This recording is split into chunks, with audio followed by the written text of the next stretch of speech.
বলাইচাঁদ মুখোপাধ্যায়ের ছোট গল্প হিসাব।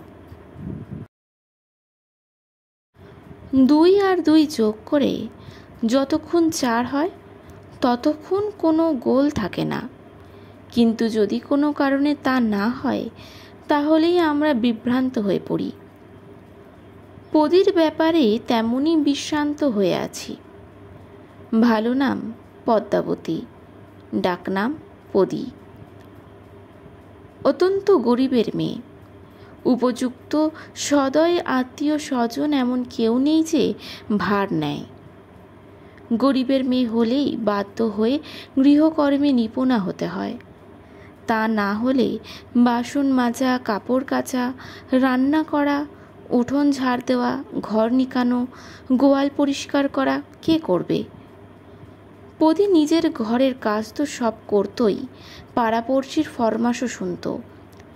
কারোর বড়ি দিয়ে দিচ্ছে, কারোর সেলাই করে দিচ্ছে, কারোর ছেলে আগলোচ্ছে। মামাদের অবস্থা একটু ভালো, কিন্তু তারাও এমন লক্ষ্মী মেয়ের ভার নিতে চান না। পাত্র কোথায়? তাছাড়া চারিদিকেই লকলক করছে আগুন। ঘৃত কুণ্ডের ভার নেবে কে? 2 আর 2 যোগ করে ঠিক 4 হয়ে যাচ্ছিল। আমরা নিশ্চিন্ত ছিলাম। পদীর নামে একটা কলঙ্ক রটল। পাড়ায় 2-1টা ছোঁড়া তাকে ইশারাও করল। চলছিল, হিসেবে ভুল হয়নি।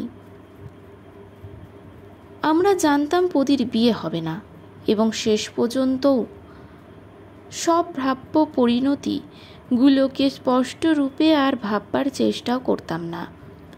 তবুও সেগুলো বিভ্রান্ত করেনি আমাদের, কারণ সেগুলো সব 2 আর 2-এর 4-এর পর্যায়, হিসেবের মধ্যেই। হঠাৎ একদিন কিন্তু আচমকা এমন একটা কাণ্ড ঘটল যার জন্য আমরা প্রস্তুত ছিলাম না। গ্রামেরই ছেলে রামচরণ ছুটিতে একদিন গ্রামে ফিরে এলো। রামচরণ নামটা যেমন ঘষা পয়সার মতো, লোকটা তেমন নয়, বেশ জাঁদরের লোক। রাজ সরকারের 1000-খানেক না 1000-দেড়েক টাকা মাইনে পায়। ফার্স্ট ক্লাস ছাড়া চড়ে না। প্রত্যেক ছেলের জন্য একজন করে আল্লা আছে। 4 ছেলে 4 মেয়ে। হঠাৎ স্ত্রী বিয়োগ হওয়ার পর এই রামচরণ একদিন দেশে ফিরে এলো, এবং শুনল, বিশ্বাস করতে ইচ্ছে হয় না, ওই পদীকে বিয়ে করে বসল। আমরা চমকে গেলাম বটে, কিন্তু অঙ্ক কষে দেখলাম হিসেব ঠিক মিলেছে।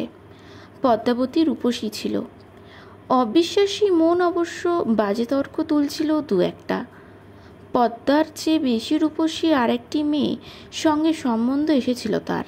নিখুঁত সুন্দরী সে, বংশেও ঢের ভালো, ধরেও ছিল তারা খুব। তবুও রামচরণ পদ্মাকেই পছন্দ করল কেন? পছন্দ অপছন্দের নিগূঢ় হেতুটা কি?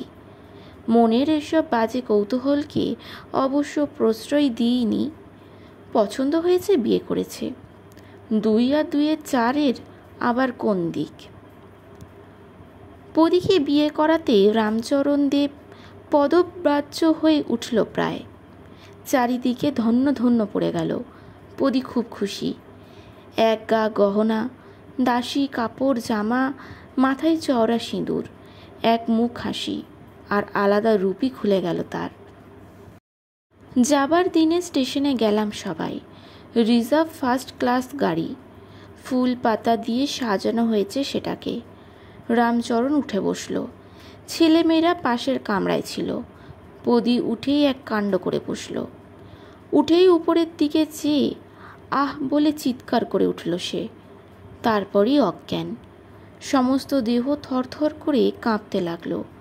মুখের সমস্ত হাসি মিলিয়ে গেল, ফুটে উঠল আতঙ্ক। উপরের দিকে হাত জোর করে বলতে লাগল, আমার কোনো দোষ নেই, আমাকে জোর করে বিয়ে করেছে, আমি কিছু বলিনি, কিছু করো না, তোমার পায়ে পড়ি। সম্পূর্ণ পাগল হয়ে গেল সে।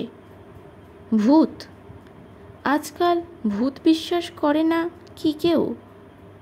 বড় বড় বৈজ্ঞানিকরা পদির অবচেতন মন বিশ্লেষণ করে যখন 2 আর 2 4 করবার চেষ্টায় ছিলেন, তখন আরেক কাণ্ড ঘটল।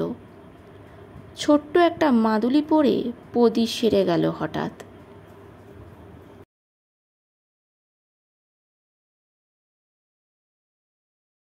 নমস্কার।